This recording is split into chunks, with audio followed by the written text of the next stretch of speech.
Hoy les quiero contar la historia de este personaje que admiro mucho, que quiero y que es muy importante en mi vida y en la vida de toda nuestra familia. Él es el menor de mis hermanos varones. Yo soy la hermanita mayor.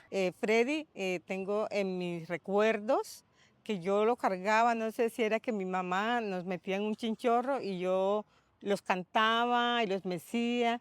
Y ese recuerdo que tengo, yo tenía 4 años y él era un bebé, pero mi mami me lo ponía a cuidar porque como era la mayorcita, entonces ella hacía eso. Muy pequeñito era diferente. Mi mamá dice que el niño no lloraba casi y ella empezó a sospechar que algo diferente pasaba con él y lo llevó al médico y pues detectaron que el niño tenía una pérdida auditiva, que el niño era sordo, que por ese motivo el niño no lloraba y era muy calmado.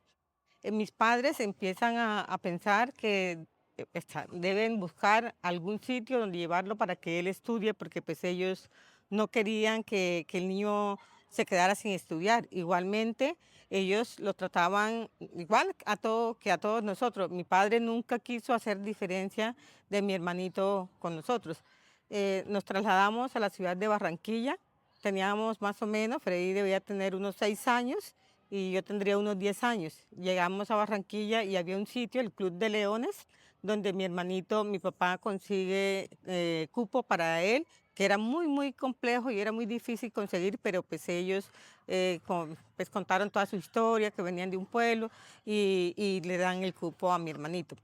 Después de eso, pues nosotras, mi hermanita Socorro y yo, que éramos niñas, éramos de 18 años, llevábamos al niño al colegio. Y era por avenidas muy complejas y difíciles porque era había mucho tráfico, pero sin embargo nosotros éramos las que lo llevábamos al colegio. Estando ya en Barranquilla, nos mudamos a un barrio que se llamaba el barrio Hipódromo y era un barrio de clase media. Y Freddy era un niño normal, él jugaba, molestaba, era muy alegre, jugaba con los vecinos y a nosotros cuando quería molestarnos, ofendernos, nos pintaba en el suelo, cogía un palito y nos pintaba como locas, nos casaba con el loquito del barrio que se llamaba Tito, él nos pintaba así y claro, nosotros nos poníamos muy bravos, a veces nos hacía hasta llorar, pero él era muy inquieto.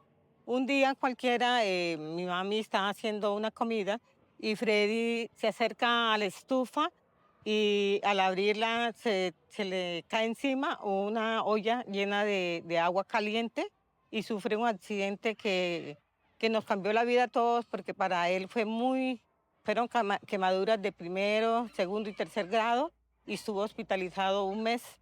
Al salir de ahí, Freddy salió muy cambiado, ya después ya no quería volver a jugar a la calle, ya no quería salir y pierde el cupo en el Club de Leones porque las monjitas, como esperaron, fue tanto tiempo sin ir, no le dieron más el cupo. Y mi papi, buscando otra forma de que mi hermanito saliera adelante, hay una clínica que se llamaba la clínica de rehabilitación y ahí le hacen terapia de lenguaje.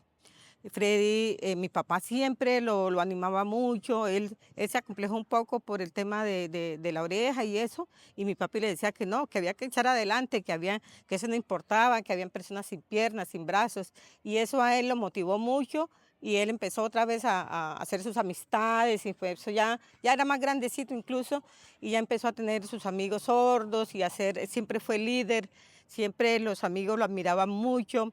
Iban muchos sordos a mi casa y él tenía muchas novias y era, mejor dicho, era el don Juan de las sordas.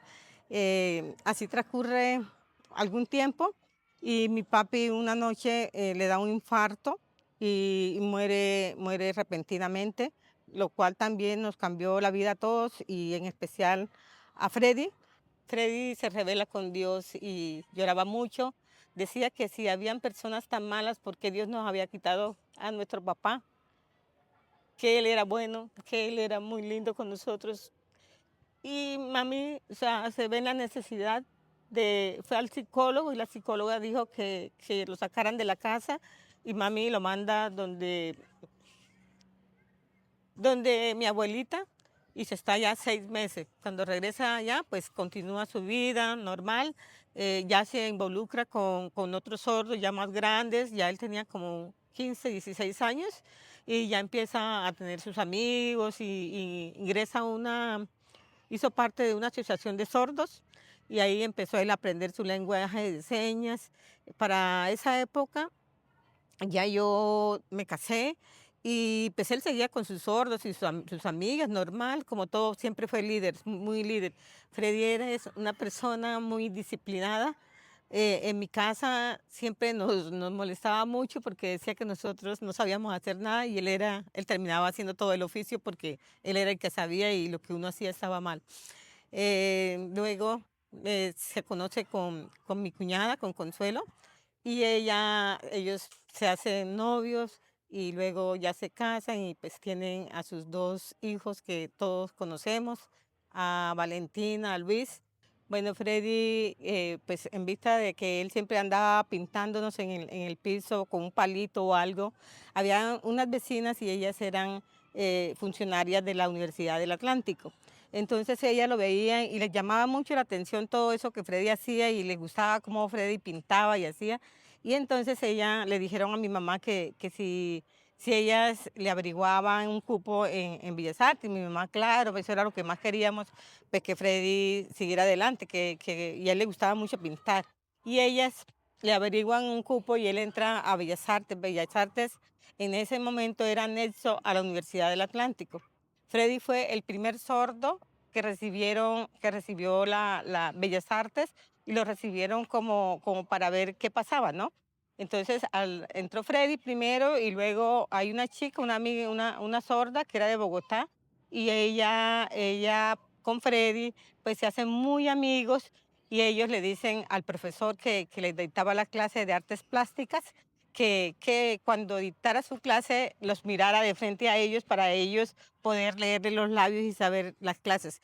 Y así de esa manera ellos después pues, avanzaron mucho, eso fue todo un éxito. Incluso en ese primer semestre que Freddy está en Bellas Artes, cuando terminan, que ellos hacen como su clausura, el cuadro de Freddy que hizo Freddy fue el que eligieron como la portada de las tarjetas que repartieron como invitación. En ese cuadro Freddy decía que él lo que quería era como, es un rostro, el cuadro era un rostro con figuras geométricas en su cara y él decía que se tapaba la cara, que de esa manera era como taparse la cara para no ver toda la maldad que había en el mundo, la gente mala, los asesinos, toda esa cantidad de cosas malas, era una manera de él tapar su rostro y no mirar eso. Y hoy quiero decirle a Freddy, a mi hermanito, que es mi hermanito menor, que lo admiro, porque a pesar de las adversidades, a pesar de todas las cosas difíciles que nos ha tocado pasar y que le tocó pasar a él puntualmente, Freddy siempre ha sido muy líder, muy echado para adelante. Mis hijos, y en especial mi hijo Javier, dice que su primer profesor fue su tío, que fue Freddy, que además es el padrino de él. Y él dice que él pues admiraba mucho todo lo que Freddy hacía y que fue como la persona que le abrió ese camino para él estudiar diseño gráfico, que estudió y artes, y lo admiramos. Yo a Freddy lo quiero mucho, lo admiro, no solo porque o sea, él nunca fue diferente para nosotros, siempre fue normal, como todos nosotros, nunca lo miramos de manera diferente, pero sí tenía como esa barrera, pero él todo eso lo ha vencido, ha salido adelante, tiene un hogar hermoso, unos hijos muy bonitos y me admiro como esa calidad humana con sus compañeros, como esa disciplina y trabajo que Freddy tiene, se lo admiro y hoy quiero decirle que lo amo mucho, que es muy importante para mi vida y para la vida de mis hijos, de mi familia, y que feliz cumpleaños y que cumplan muchísimos años más. Y nada, un abrazo gigante, gigante, gigante y feliz cumpleaños.